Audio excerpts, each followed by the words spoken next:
Cidade ao Vivo de volta, nós já estávamos fazendo entrevista aqui em off, já conversando sobre esse tema tão legal, acidentes com animais peçonhentos. Vamos falar algumas curiosidades. Estamos aqui com a Cristina, nossa querida bióloga aí, que está sempre conosco, já veio aqui outras vezes, eu, primeira vez que estou conversando com ela, mas já vi que vai ser muito enriquecedor esse papo. Cristina, obrigado pela presença, você está aqui conosco para tirar algumas dúvidas.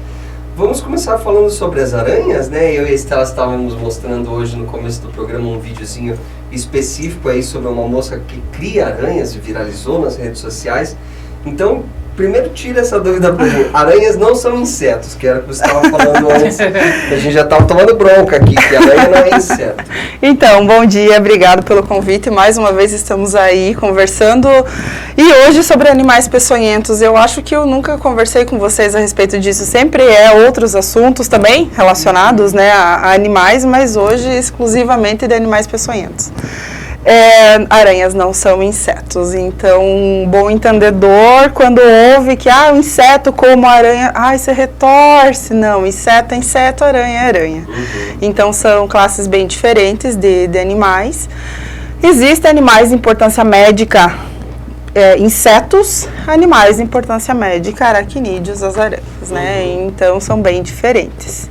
E a questão das aranhas serem venenosas ou não serem, toda aranha é venenosa ou não? O que a gente entende por veneno, por peçonha? Primeiro vamos entender dois grandes grupos de animais. Existem os animais venenosos e os animais peçonhentos. Os animais venenosos são aqueles que quando encosta, eles já transmitem alguma toxina para o teu organismo e você já se contamina com ela, digamos assim. Como é o caso, por exemplo, de lagartas, que você encostou, já foi envenenado por ela. O peçonhento é aquele que tem um aparelho inoculador de veneno, que para ele injetar uma toxina em você precisa picar, morder, arranhar, alguma coisa assim. Então, ferroar, que é o caso do escorpião. Então, as aranhas são animais peçonhentos, não são todas que têm peçonha ativa no ser humano, porque isso também é um grande detalhe. Todas usam a peçonha para se alimentar, para predar o seu alimento, para se defender, para defender o seu território e tudo mais. Só que aquelas que apresentam peçonha ativa no ser humano são consideradas as aranhas peçonhentas. Tem algumas espécies espalhadas no mundo, no Brasil, as mais significativas é a aranha marrom e a aranha armadeira, na nossa região principalmente. A gente tem outras, viva negra, enfim, que também tem ocorrência no Brasil, mas especificamente na nossa região nós temos aranha marrom e aranha armadeira, que são as de principal importância médica. Então existe a possibilidade de existir assim, existem aranhas que são peçonhentas, mas que caso aconteça algum acidente com o ser humano, a pessoa não vai ter reação àquela pessoa. É o caso da aranha caranguejeira. Aranha caranguejeira, que é o que popularmente também é conhecido como aranha macaca, né? Então, pessoas têm o hábito de criar, porque é um pet legal, interessante, mas tem que ter registro, tem que passar por toda a burocracia legal disso. E se caso for inoculado veneno, não tem ação, só que ela mata uma jararaca. Nossa. Então, por exemplo, numa disputa, a caranguejeira ganharia tranquilamente se ela conseguisse inocular o veneno na serpente. Que coisa, no ser humano não. Mas dor sente. Sim, sente. Uma coisa que a gente precisa ponderar é que nós estamos falando do veneno inoculado pelas quelíceras da aranha. No caso da caranguejeira, ela tem aqueles pelos urticantes, que é o método de defesa dela. Quando ela se irrita, ela esfrega e solta aquelas farpas, aqueles pelinhos, e quando cai na pele, irrita, cai no olho, irrita mais ainda, você fica coçando, como se fosse um método de defesa dela, né? Então, não estamos falando, nesse caso, da peçonha inoculada, mas sim do método de defesa dela. Então, ter um pet tem que saber cuidar. E nós falávamos também, né, Cris, um pouquinho antes de entrar no ar, que agora é a época delas desintocarem, né? Exatamente. Passou frio, a gente não teve um frio tão intenso na nossa região, a gente não teve tanta geada, então a população delas não diminuiu. No início do inverno, elas estavam tudo entrando. Quem não encontrou uma armadeira em casa, né, atrás de cortina, na porta, na garagem, alguma coisa assim. Então, no início do inverno, elas procuram abrigo, procuram se esconder do frio. É agora que já passou, elas estão buscando expandir território. Então, elas estão saindo. Tomar muito cuidado agora, que é a época de mexer com jardim, cortar grama, podar as árvores. Então, tomar muito cuidado nessa parte. Até mesmo as roupas guardadas. Com certeza. Sim, calçado que é deixado para fora, no chão. Sempre vistoriar, né? Então, tem que tomar os cuidados. Mas esses cuidados são contínuos. Só que agora, nessa questão de voltar esse calorzinho aí, por fora, se for mexer em entulho principalmente, começar a mexer nas coisas que estavam guardadas perto de casa, tomar muito cuidado. Não é que elas acabam no inverno, elas estão escondidas. Elas estão escondidas, sim. Claro, o frio pode matar algumas, porque, enfim, elas são animais que ficam buscando território, às vezes elas podem morrer congeladas, né, por conta do frio, enfim, mas a população dá uma diminuidinha, mas não que acaba. E qual que é o risco, especificamente, para o ser humano, caso ele seja ali picado ou por uma aranha marrom ou armadeira? Existe um risco até de morte? Se a pessoa for bem alérgica, sim. Aí varia de pessoa para pessoa e também de picada para picada. Quando se trata de aranha, nós temos várias classes de picadas, digamos assim. Nós temos a picada seca, que ocorre quando a aranha gastou o seu veneno predando para se alimentar, então ela teve que injetar todo o veneno na comida dela e já na sequência ela se deparou com um humano e picou o humano, não tinha o que inocular, então isso a gente chama de picada seca. Ou a picada seca também acontece quando ela está em repouso e alguém chega perto dela, ela só dá aquela picada tipo, tá aqui, presta atenção, dá aquela empurradinha assim no humano. Ou então, se é jovem que não tem peçonha suficiente para inocular. Se for uma aranha macho, ele, se não se sentir tão ameaçado, ele não vai inocular tanto veneno também na picada, porque os machos são errantes, eles estão em constante busca por território. E as fêmeas já são mais territorialistas. Então, se você encontra uma fêmea, geralmente a fêmea vai inocular todo o veneno numa picada só.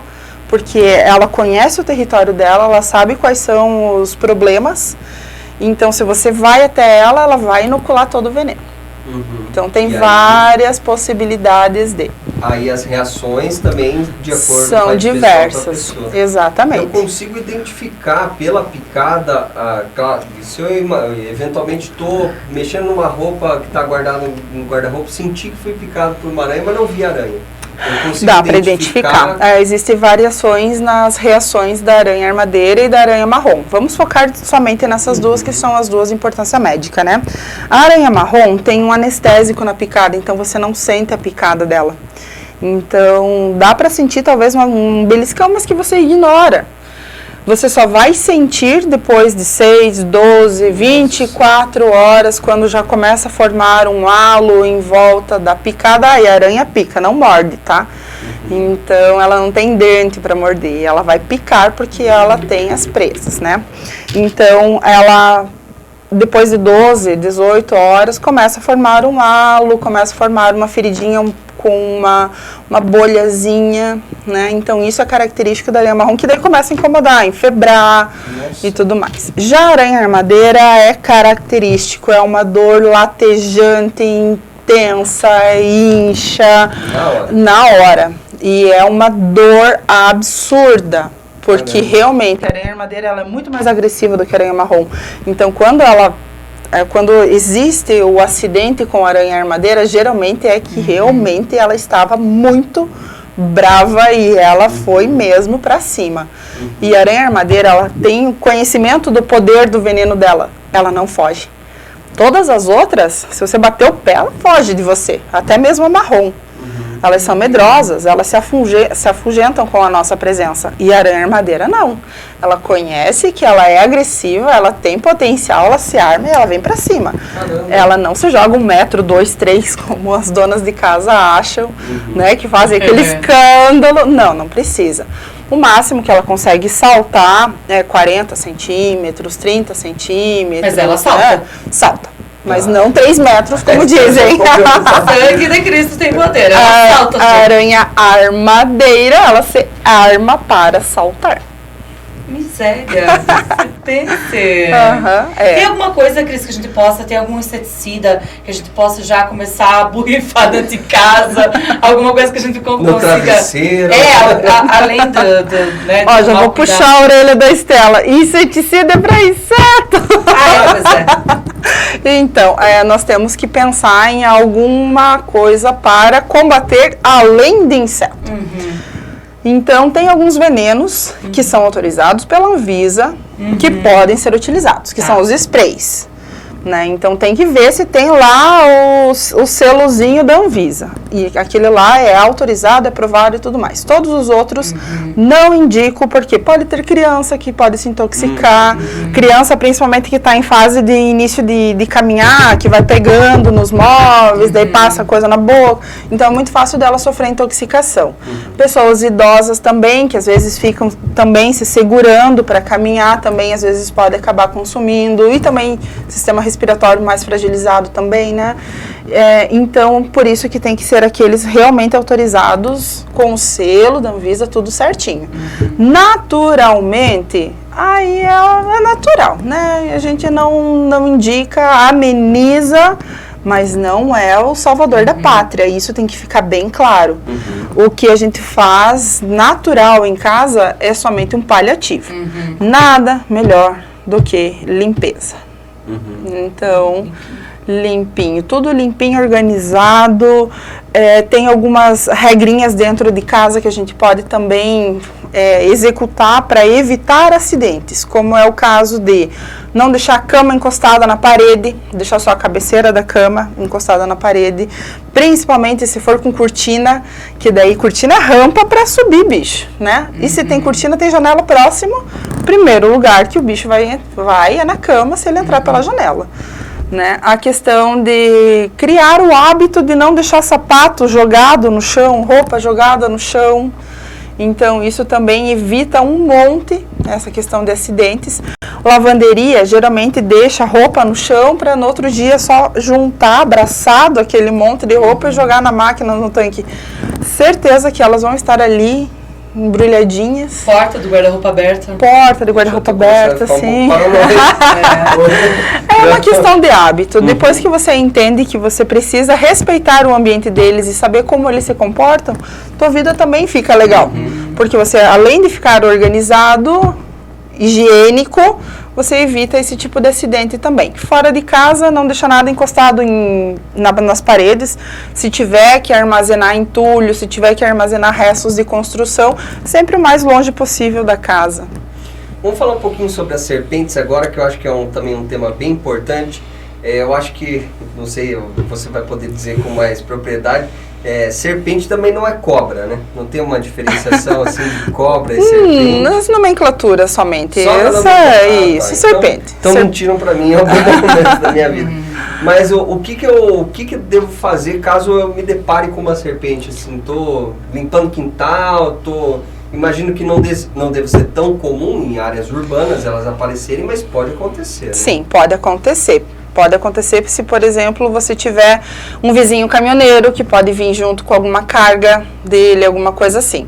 Então, na área urbana, principalmente com essas razões, chegam os animais até nós. O que não fazer? Ir até ela. Isso é óbvio. Então, se você viu uma cobra, é óbvio, serpente, cobra, enfim, se afasta. Porque você, em primeiro lugar, desconfie.